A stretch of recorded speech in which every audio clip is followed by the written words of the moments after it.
Good morning. Welcome to Marketing Over Coffee. I'm John Wall. I'm Christopher Penn. And we are live here on Google Hangouts. A little sluggish getting started for some reason, but we are going. So, a great popular topic that we always fall back on, crappy B2B marketing. You said you had at least a mini rant to start off with. Yeah, it is a bit of a mini rant. So last week I went to the Marketing Profs B2B Forum, which was a terrific show. One of my favorite shows of the year to go to. Ann Hanley and her crew do a terrific job. And I met with a few vendors there who actually I had a legitimate interest in, either for myself or for clients of my employer, to say, hey, can we use this product or service? Had some good chats, talked to people. Exchanged business cards and said, let's stay in touch because I want to know how this works in this particular scenario. Terrific. Great. This week, I'm getting all the emails from the show, and what is coming through are all the badge scans for people like, hey, wanted to see if you had 30 minutes to talk about this. Like, I talked to you about this at the show. I talked to you about this at the show. Why are you emailing me the generic form when all you had to do is say, hey, let's pick up where we left off at the show? To a person, this is happening across the board. It's like, we'd like to know more of your interest in, so-and-so service. I told you. We had a discussion about it. I made fun of you. There are pictures on Twitter of me making fun of you. And so, it's just awful. As much as automation and technology and stuff is wonderful, the marketers running it, if you are a marketer who does this, you deserve to not win the business because you clearly have no mastery of your tools. Right. Well, and of course, there's the double jeopardy for our industry of you're doing you're proving marketing automation. These are supposed to be tools to make you a better marketer. And if you're being a really crappy marketer, then you're shooting yourself in the foot. Like it would be, I don't mind getting completely impersonal emails from Roto-Rooter about, fixing my toilet. That's whatever. I'm not. But if you're telling me, hey, we are the world champions in marketing and effective lead generation, right? We just happen to send these crappy emails over on the side. We had these crappy emails we sent, and we spoke to you in person at the show. Right. We've all the talk about customization and relevance is irrelevant for this. Yeah. So it's funny. I wanted to throw that right at the top of the list because I had a great story too. So we did for Event Hero, we do just customer updates, because with events, we're doing shows once a year for a lot of our customers. So they may not hear from us for 10 months. And before their next show comes up, we can say, hey, look, we've got this new high-speed check-in. You can print all your badges on demand and check in 1,000 hour. And so we send this list out, and I immediately get a bounce back. So somebody had signed up for our list, and the email literally said, like, do you have any interest in X product that they're selling? Or would you be willing to write and send an email to your list about our product? Okay. I was like, oh yeah, of course. I'm here to do your marketing for you. This is how this works. So also champion too, I have to call out, make sure you're following Tom Webster on Facebook. He always publishes he for some reason gets a fantastic amount of just absurd inbound and lead generation calls. And he's always points out the ridiculousness of the situation. So yeah, Tom is great. And the other one to follow is Scott Stratton's Unmarketing page on Facebook. Scott basically highlights just the marketing fails of the day, and they are so funny. Like there's one of the funniest ones was a QR code on the back of a high-speed train. Like, okay, if in order for you to see this code, you have to basically be killed by the train. And there's another one, someone put a QR code on a banner attached to an airplane that flies over like the you look up and you go, why would you do that?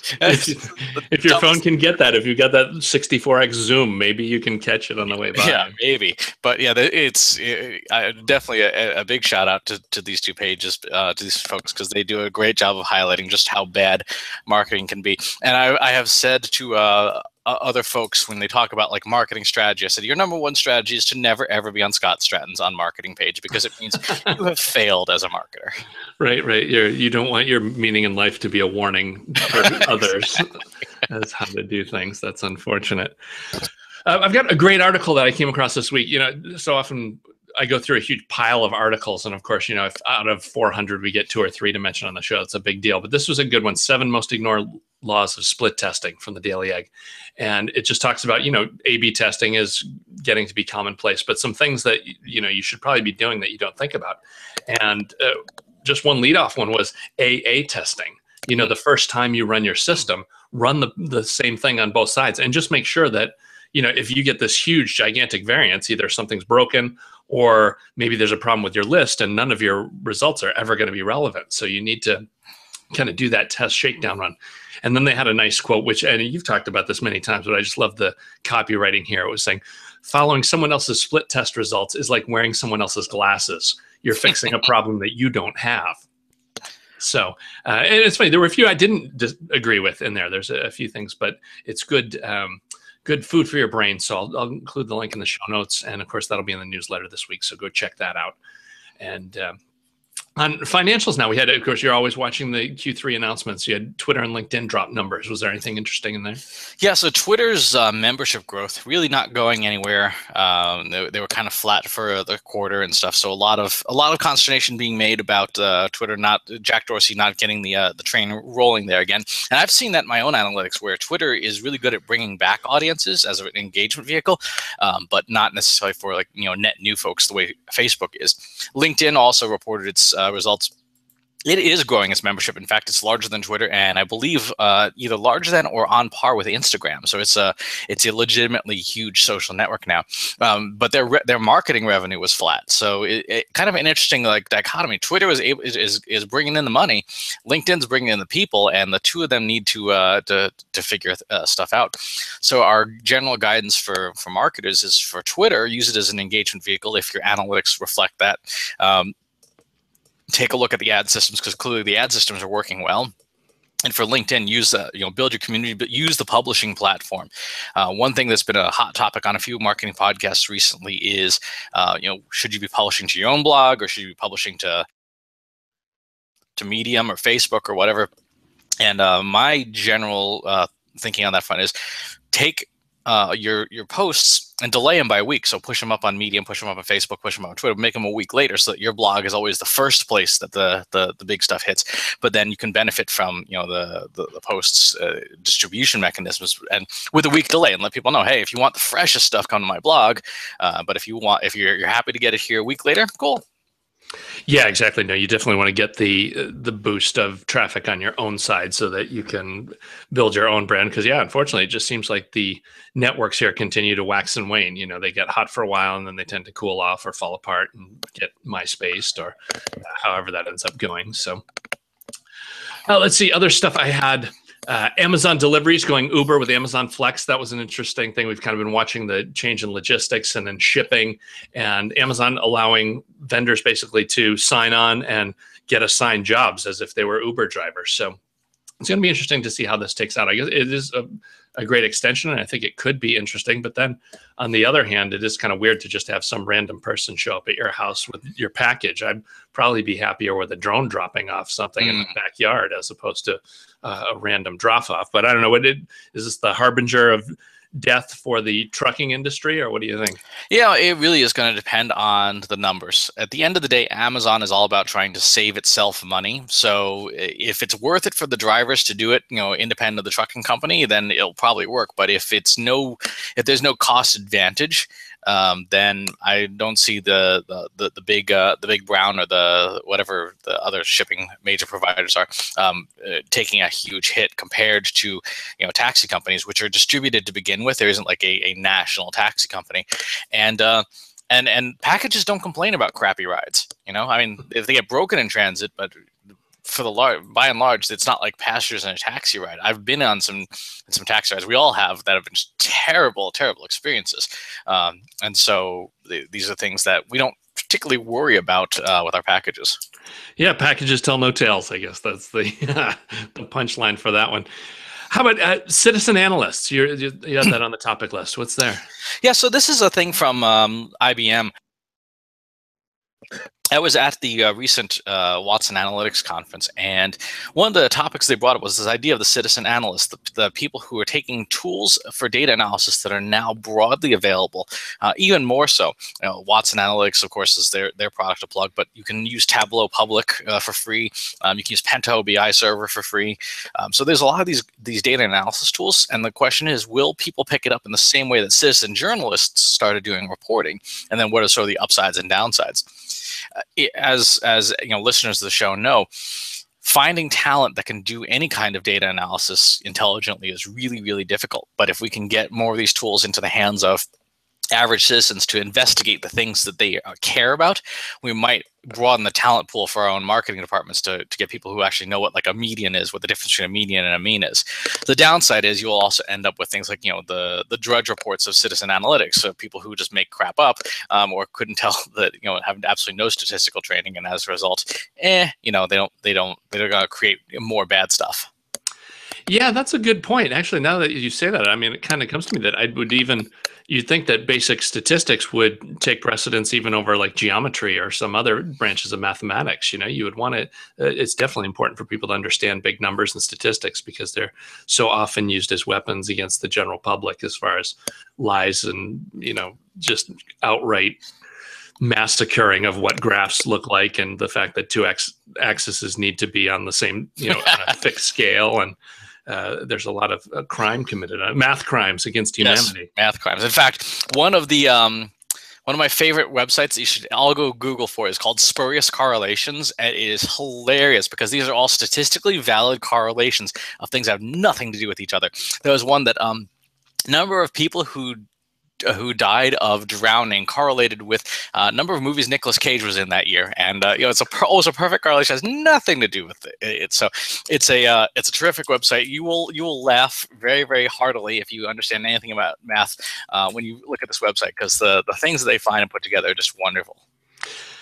All right, talking about crunching data, you can stop wasting time with bad leads. You can use Infer for predictive scoring to automatically recognize high-potential marketing qualified leads. You can check out the predictive scoring for yourself if you go over to infer.com/MOC.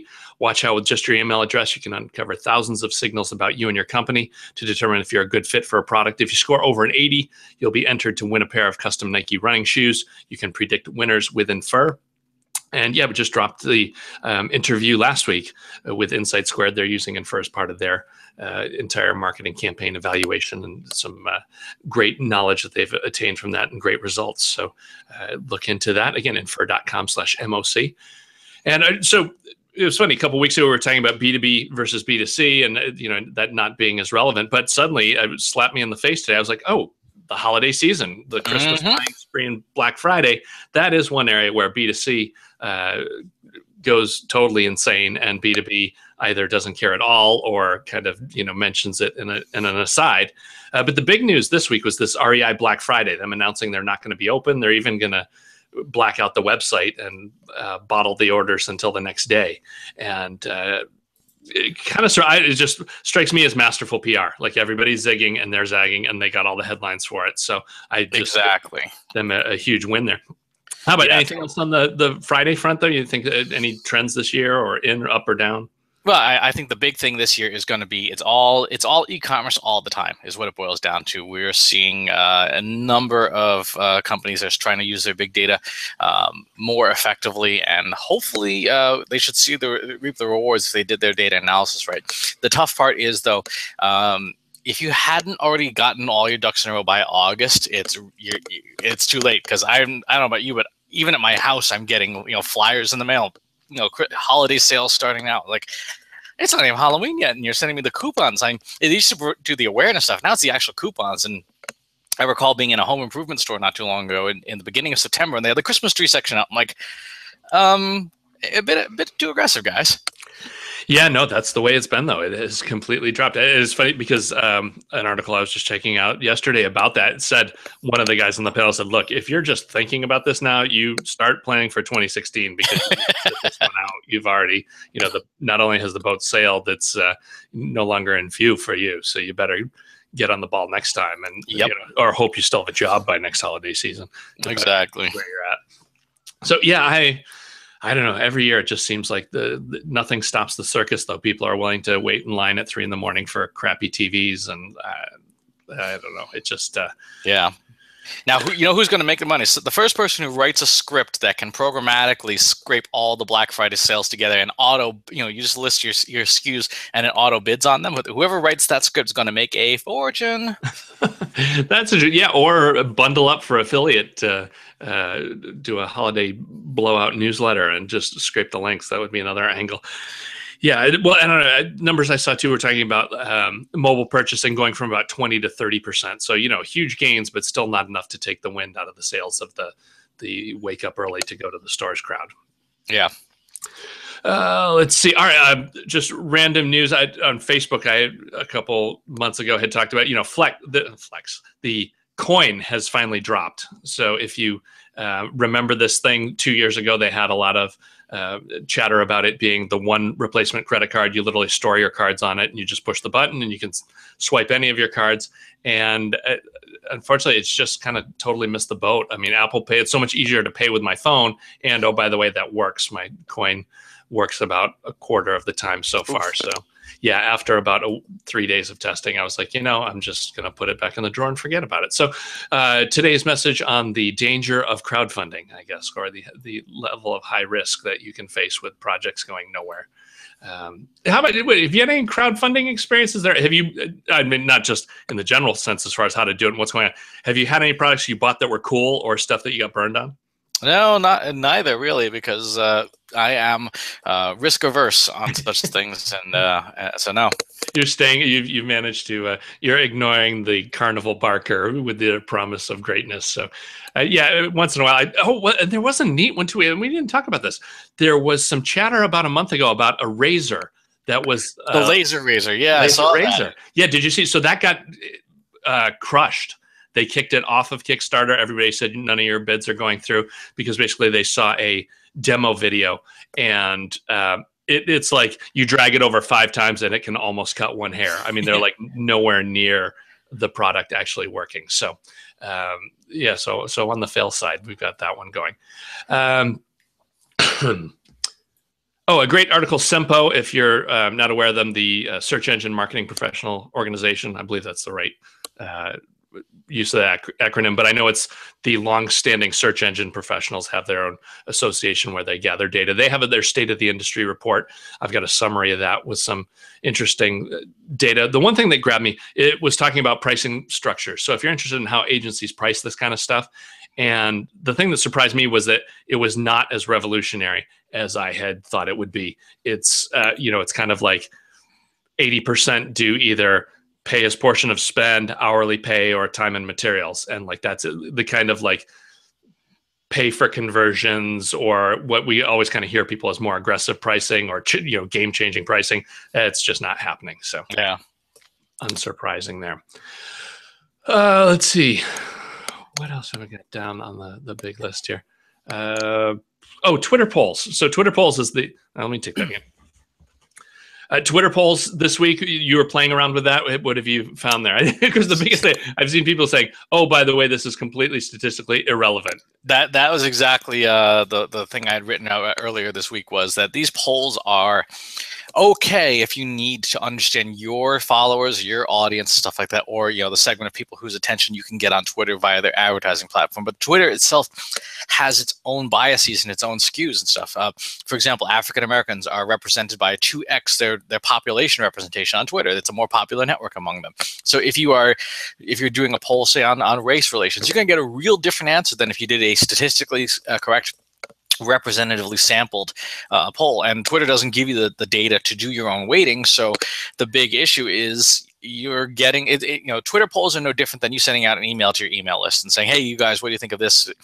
If you asked followers of Marketing Over Coffee whether they liked Marketing Over Coffee, the answer is probably, hopefully is yes. But obviously you could not do a valid comparison that way to the general public. So they're useful for yourself. For anything else, hire a real research company, please. Yeah, that's and it's funny, that's a minor infraction. The one that gets me are all the annual roundup reports where some association polls all their members and then plays this off as the way the whole industry is going. Those are my favorite. Again, we just keep cycling back to math crimes again today. I guess that's our big hot theme. All right, that's pretty good. I think that's everything I've got on the roundup. Have you got travel or anything interesting coming up? Looking forward to Yeah, this so week? next week I'm teaching at LaSalle College, and then I'm doing a webinar with PR Newswire on the role of earned media and inbound marketing. That is on Wednesday. And Thursday, I'll be keynoting the New England Direct Marketing Association conference on sort of the state of marketing technology. And the following week, I'll be at AgChat's Cultivate and Connect conference doing the opening keynote on influencer management and stuff. So a lot of travel in the next few days. Oh, cool. AgChat. So John Blue and friends. Yeah, it's going to be a terrific event. That's yeah. Well, and it's great to get like totally out of the bubble. Obviously, that's going to be a completely different. You're not just going to be hearing about search engine action over there. It'll be completely off the farm, if you will. All right. Let's see. I'm trying. What else do I have to run? Do I have a plug? Just to wrap up, of course, the holiday season is coming. That means the Marketing Over Coffee Awards will be rolling out soon. So get on the email newsletter if you're not already, because we'll be sending out the nomination info for that. And it will be, yet again, the world's greatest and most prestigious marketing award going out to our listeners and folks doing cool stuff that we know and like and appreciate. So check that out, and that will do it for this week. So until next week, enjoy the coffee. Enjoy the coffee.